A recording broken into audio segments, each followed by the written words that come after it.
side నుంచి తీసుకున్నాను కాబట్టి రెండు ఇక్కడ పెట్టాను. Okay. Now what do you have is okay ఇక్కడ U shape లో ఉంది కదా. Now this is your intermolecular separations తో తీసుకుంటే అంటే interatomic separation అనుకోండి. Interatomic separation or internuclear separation. Okay.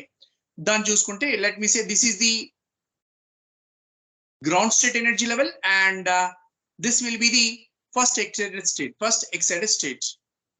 Okay, for the electron. Okay, so electron can be either here or here, but within this one it may be at different energy levels because of its vibratory energy ante atomic vibrations. Okay, because of its atomic vibrations it may be in any of these energy levels. Now within that atomic vibratory energy level there may be rotatory energy levels also. Rotatory energy levels kuda untayi ani cheptunna. Ante what do you mean by that? Okay, if you talk about this one, the electron may jump from the lowest of this ground state to the lowest of the excited state, or it may jump from lowest of the ground state to another rotatory energy level or vibratory energy level. So next energy level to another excited state or another, like that. What happens when it is transiting? That means when it is changing from one energy level to another energy level, instead of getting one particular frequency, you may have a range of frequencies.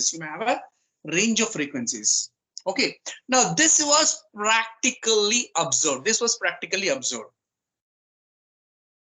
Okay, what do you mean? Okay, did they observe rotations and vibrational energy levels separately in molecules and atoms? No, they did not observe that. What did they observe then? What did they observe is they observed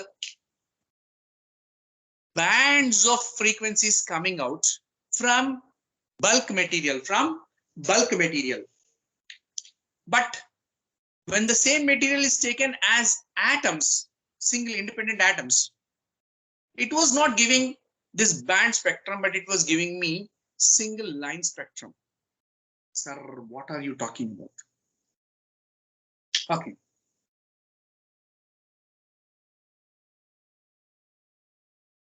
Let me say I'm talking about independent atoms of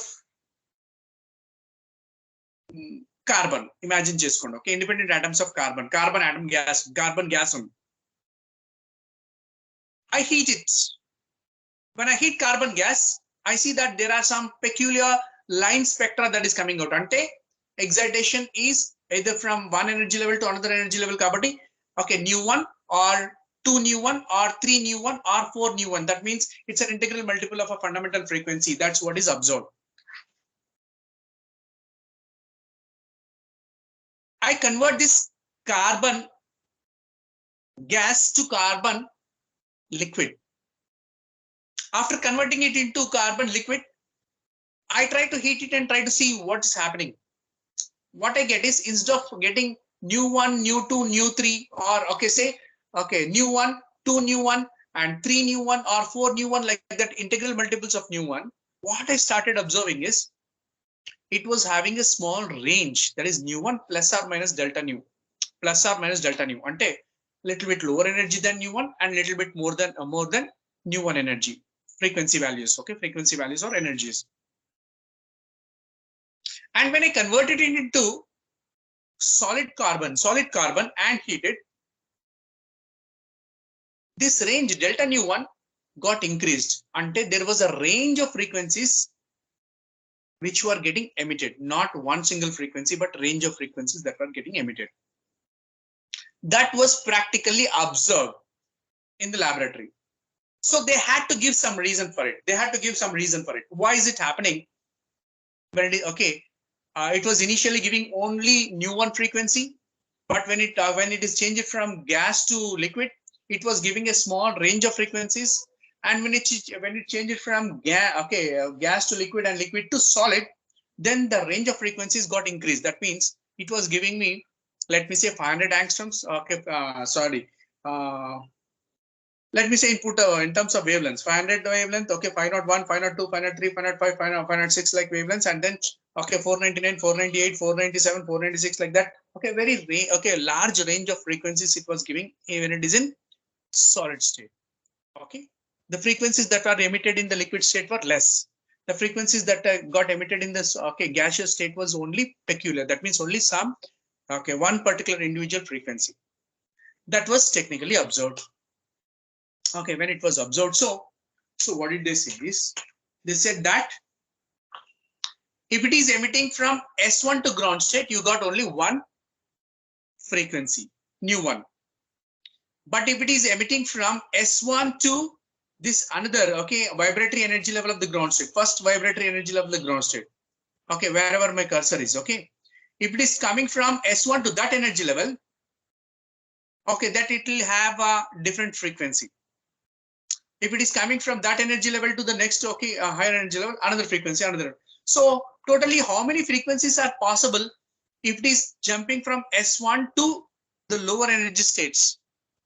S1 to ground, one energy frequency, S1 to the first of the vibratory, second frequency, S1 to the second of the vibratory, third frequency, S1 to third of the vibratory, 4. So you will have 4 frequencies. That means you will have 4 energy emissions when it is going from S1 to ground state, when you consider the vibratory energy levels also. Good. Within the vibratory energy levels, again you have 1, 2, 3, 4 rotatory energy levels. So what happens? 4 4s are 16, 16, 17, 18, 19, 20. So when it is changing from S1 to the ground state, S1 to the ground state, I'm not talking about other energy levels of S1, lowest energy level of S1 to the ground state, then there are 20 kinds of frequencies that can be emitted. That was observed. Because it was observed, so they started explaining it on this basis. That is to say, when it is in the atomic state, it will have only electronic energy levels, because it will not have molecules which will vibrate. Each independent atom will be independent. But when it comes to liquid state, it may have some molecules, so the molecules may vibrate. They may have kinetic energy also, but they will vibrate also. But when it is in the in the solid, then they'll vibrate and then they will rotate about their main position also. That way they'll have these different kinds of energy levels. So because of which they will have different frequencies. So they try to explain the observed results of the experiment with this kind of energy level diagram. That was very good. So that was very good. So, Yeah, ma. sir, it is like each energy ground state will be having only a certain number of vibratory levels, sir. I mean, Yeah. it is just 4, no, sir. So can't it be more vibratory levels? Yeah. Excellent question. Excellent question. I think you watch this website. HTTP web gps.cal cal. Something is there now. This one. Now why I'm asking you to go there, because the number of vibratory energy levels basically depends upon what kind of molecule you have. Like for example, if you're taking CO2 molecule, it cannot have 3, 4 vibratory energy levels. It has got only one way of vibration. It has got only one way of vibration. So the vibratory energy levels available for CO2 in particular is only 1. Per excitation. That is electronic excitation. But when you take the case of H2O molecule, see, H2O molecule has your oxygen here and then hydrogens here. So there, hydrogen and oxygen may vibrate like this, one vibration, and this oxygen and this hydrogen may vibrate. Sir, both of them are same, no, sir? Yes. If they simultaneously go up and down, that is one vibratory energy level. Now there is one way. When it is going up, this is going down. When this is going up, this is coming up. This is asymmetric vibration. That is another vibratory energy level available for H2O. Again, now these two oxygens may vibrate in this manner. Now this is another vibratory energy level available for H2O. That is now we got 3. Apart from that, it may seem that now they may go out and come. That means to say one is going in this direction, another is going in this direction. Like this, the vibrations may change. Now they may be vibrating, okay, in the other direction also. Okay, that means they will be vibrating perpendicular to their plane, okay, simultaneously or asymmetrically. This way, the number of vibrations you have depends upon the kind of molecule that you have. Okay, did I answer your question? Yes, sir. Sir, one more thing, we can't able to, in this case, we can't able to predict the frequency band which was emitted when it is from S1 to S2 ground state, no, sir? Right. Okay. I mean, from this aspect, yes. Now, if at all, if you can know the structure of the crystal, automatically you know what our possibilities are there. So that way, from the structural point of view, there is quite good possibility that you know how to exactly estimate the vibratory energy levels. Okay, sir. Thank you. Okay. Good. All this is a story. Wow, what is that you're saying story, sir? Because this is what you have proposed as a hypothesis. Okay. Now, you have proposed it as a hypothesis, though you may not have a contradiction for this. May not, okay, because technically we have, but okay, that we'll keep it aside, okay, may not have. But the problem is we do not have a mathematical proof for this. We don't have a mathematical proof for this. Okay, that is why solids are giving energy bands rather than energy lines. What is energy band and what is energy line? When I say energy line, that means one particular frequency emissions, one particular frequency emissions. When I say energy bands, that means a group of frequencies that are coming out. Etla coming out, sir, nothing. Okay, for example, if you talk about laser lights, okay, a green laser, 550 nanometers wavelength. Good. Green laser, okay, green laser light will give you 550 nanometers. Why will you get that? Because the electron may get excited and de-excited between two energy levels whose energy difference is given by 550 nanometers. And 550 nanometers and energy etla cheptunam sir? Hc by lambda. Hc by lambda. Okay, from that expression only lambda value chepkuntu energy antam danni. Okay, so we have only one particular energy difference, that is Hc. Okay, 550 nanometers for green laser. But intlo what a green light తీసుకుంటే it ranges from 500 to 500 to 600 nanometers. మీకు ఎట్లా తెలుసు sir? Approximate చేస్తున్నాను. Okay. Now that is your bandwidth. Bandwidth ఎక్కడి నుంచి ఎక్కడి వరకు 500 to 600 nanometers. That will be the bandwidth in terms of wavelength.